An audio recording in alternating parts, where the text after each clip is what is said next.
Picture this. You're 25 years old and you're pumped. You're stoked because you're finally going to buy a brand new car. You go to a car dealership and before you know it, you're sitting across the table from a finance manager. The air conditioning's humming in the background.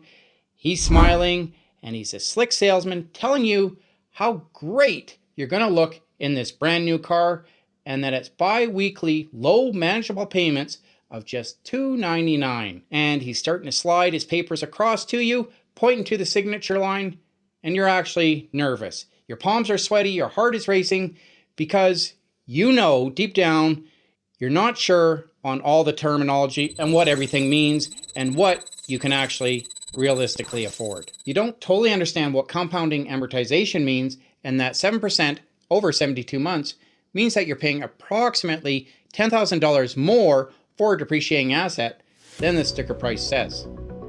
Before we get into it, let's do a quick experiment. I'm going to ask you 3 multiple choice questions. They're not about investing, accounting, or complicated math. They're about how companies make money from the financial decisions people make every day. Keep track of your score, because by the end of this video, you'll understand why getting even one of these wrong ends up costing someone thousands of dollars. Question 1. You owe $10,000 on a credit card at 20% interest. Your bank says your minimum payment is only $200. What is this bank hoping that you'll do? A. Pay it off quickly. B. Pay only the minimum. C. Transfer the balance. D. Close the account. Question 2. A streaming service says only $9.99 per month instead of saying $120 a year. Why? A. It sounds cheaper. B. It saves them money. C. Is easier to calculate. D. Government regulations. Question 3. Which customer is usually the most profitable? A. Someone who pays off their credit card every month. B. Someone who carries a balance every month. C. Someone who never uses credit. D. Someone with a high credit score. Why are many adults not prepared for some of the most important and stressful situations they'll ever make? Part of the answer is very simple. Major corporations love the fact that many people, including perhaps yourself, are financially illiterate. Your confusion is their profit margin. When schools don't teach about money and financial literacy, they don't leave a space, they leave a vacuum, and corporations are more than willing to fill that empty space. Before we go any further, a quick disclaimer. I am many things: a corporate accountant, a father to a set of troublemaking twins. However, I am not a financial advisor, mortgage broker or specialist, or a lawyer. You should always consult a professional for your unique financial situation, and this video is for entertainment and educational purposes only. This always bothered me for some time. I always wondered, why don't they teach personal finance in schools? Like, if you think about it, this is such a mandatory, important lesson for young people, students, kids, even adults to learn and know, because it'll have such a dramatic impact on their everyday lives, more than you could argue any other class. So one of the common rebuttals to why personal finance isn't taught in schools is because, well, the curriculum's already too crowded. There's no room in the schedule. Well, my answer to that would be, why don't we bump some of these other classes, such as maybe a deep physics class or a history class that teaches what happened 700 years ago, or Pythagorean's theorem. Like, let's face it, you're probably going to need to know how to balance a checkbook, what you should look for in a car, how you should be able to decide what mortgage you can actually afford, and that will impact your daily life a lot more than some king or czar or whatever that lived 700 years ago. Like, these are practical everyday things that students and young people should know and begin developing a foundation for. Don't get me wrong, I'm sure many of these courses are insightful, valuable to some extent, and will make you a well-rounded person. However, for my kids, my set of twins, I'd much rather have them be able to manage their personal finances, make sensible investment decisions, than be able to tell me who the King of England was in 1422.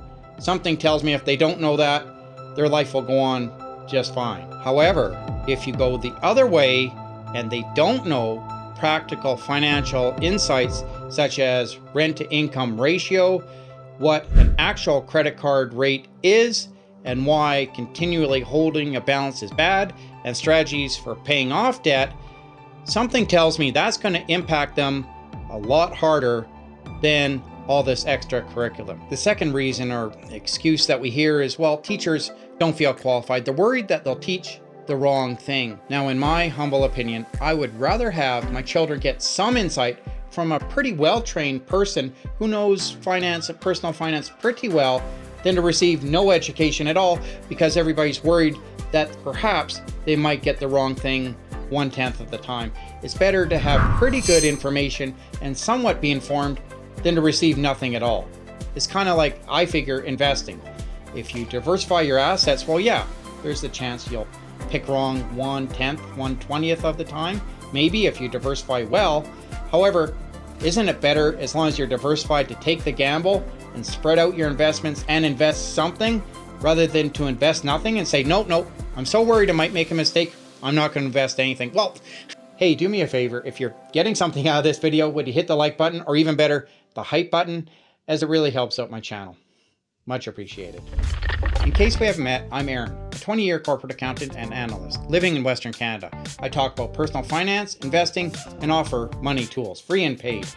I understand that many people aren't accustomed or don't deal with tax-sheltered accounts on a regular basis, whether it be the US Roth IRA, the Canadian RRSP, the TFSA, whatever the case may be. However, I feel that we need some structure in our education system to help our students and young people learn this. And if it's not taught by them, it should be coming, at least in part, from the parent, right? Parents should be helping teach our young people about this, but it's difficult when sometimes the parents themselves don't even know what they're talking about. Where do they get their information from? Going back to the previous dilemma I was just talking about, teachers not feeling qualified, well, why don't they bring in someone who is qualified? I'm sure there are many people, semi-retired, fully retired people, even people in their 40s or 50s that aren't retired, that would jump at the chance to come in and teach young high school students about personal finance and investing, practical, everyday life, because they've lived it. Retired accountants, financial planners, financial advisors, all of this. You're telling me we can't get people who are educated into our schools, someone who actually is qualified to teach our students? We're just saying, oh, we can't find anybody? Because in my mind, let me tell you, the alternative is sending our students, our young people, out into the world without that financial knowledge. So we're throwing them to the corporations, what do you say? In a sense, totally naked. That if I put you in at Union Carbide at 7 and took you out at 32. Texas Instruments at 11 and took you out at 47. Without any of the practical tools they need for the real world, to at least have somewhat of a personal finance foundation so they know all of the numbers that are coming at them, what to expect, and what they mean. This is why I was aware of it the first time I saw it, and I imagine you were too, right? When you see these buy now, pay later apps, I'm like, okay, there's no company that would offer you to pay later without you somehow absorbing the cost. And sure enough, that's what they prey on, right? It's a trap! Is that, well, you'll forget about the deadline to make your payments on time, or you'll miss some sort of charge or something like that. And slowly, those payments will start to accumulate and gain interest. That's why they're doing it. And surprise, surprise, that's what happened. And then sure enough, when that bill comes due, they've either forgotten about it or they still can't afford it. And that's the trap that maybe yourself, you're financially educated, you could spot this right away, but someone who isn't will just think, oh yeah, it gets chopped into 4 payments. They're equal payments. All I have to do is pay 1/4, 1/3. And why wouldn't I do that? Another argument about not teaching personal finance in schools is because, well, teenagers, they don't care. They could give 2 rats butts about it, right? They're not concerned about index funds and saving for retirement, not when they're 16 to 19 years old. That isn't a priority to them because they're more concerned about girls, making a name for themselves, what they're going to do when they get out into the workforce, all of these other things. So they're not caring about the next index fund or making sensible investments because they won't see immediate returns from this. So why bother teaching them at all? They don't care. However, if we just teach them something and they only retain 10 to 20% of it, doesn't that start to plant the seed for growth later on? That at least they have something to build a foundation upon. Learning that, well, compound interest is the 8th wonder of the world, but it can also work against you if you have debt, right? That it's even harder to get out of debt and it starts accumulating. Wouldn't that be invaluable to teach a younger person that it works both ways? That kid's already spent all the money, man. For me, it planted somewhat of a seed because I went on to university, took finance and accounting courses, and I always think back because all those little tips, like look at the total cost of the loan over time, not just the reduced monthly payment in making your decision. And those little tips can really add up over time. Think about yourself, like 30s, 40s, your 50s, and what you would tell your younger self, all the great advice that you'd have. I wish I could go back in time. I'd take state. Stay away from payday loans, watch out and don't have multiple credit cards, try to not go out and party as much as you once did, and save and invest your money because time is your friend when you're younger. So one of the first lessons that I would teach is, how do you make a decision on your first car? How do you decide what to buy for your first car without destroying your cash flow? Do you go out and buy a brand new car, or do you fix up an older car, or perhaps buy a used car that's, say, 3 years old? I think many people, such as yourself, already know the answer. Is go probably for a used car because you understand depreciation. You understand they'll probably cost less money over time than buying that brand new car that has no depreciation on it. And then you understand about, well, you have to factor in new car insurance, the gas, the mileage, all of this, the anticipated repairs, something that many people who are younger just haven't had experience with yet. The second pillar would be how to buy a realistic home based on what you can actually afford. How do you actually know or make that determination on what home you can afford? Or is it better to rent? You know, the classic dilemma, the argument about renting is throwing your money away. You should always try for home ownership, and how you're either not usually on one side of the fence or the other. Actually have classes that teach that on when it's better to buy and when it's better to rent, and how to make that decision on which side of the fence you should be. The third pillar would be all these investment accounts and tax sheltered accounts. How does a young person take advantage, full advantage of the TFSA, RRSP, Roth IRA, all of these tax-friendly accounts so they can grow maximum wealth? Truly understand that they're not just savings account, and that's not where they should be putting their money, but channeling it towards investments and appreciating assets. Explain to younger people that they don't have to be, and you don't have to be, the next Warren Buffett. You just have to probably pick low-cost index funds, ETFs, diversify your investment, and that is probably the single best choice that most people could make for their investments. As long as they diversify and invest something, they'll do much better than someone just saving and hoping for the best, or perhaps never investing at all. And finally, how to pick good information from bad information, what to steer clear of, the latest fads, trends, and hype, and what are practical, sensible investments for building wealth for the long term. Like I said, I do have a set of twins, a set of 12-year-old twins, and many of this I'm taking it upon myself to teach them in my spare time. I'm not saying the schools, we should totally be reliant on them and it's their job. I think part of it should come from the schools, but it's up to us, the parents, to take the reins, because if we don't teach them, or at least teach them something and guide them, we're throwing them to the wolves, right? If they go out there with no financial information, aren't armed and prepared for the real world, they're at the mercy of all these corporations and all these scammers that just prey upon the ignorant. My kids are going to be well informed about investing and personal finance, and I really hope that yours are too. So regarding cars, right? I talked about that earlier. I actually made a free car calculator, absolutely free. You don't even have to enter your email. So say your car breaks down and you're wondering, what should I do? My car just broke down and the mechanic says I need $3,000 worth of repairs.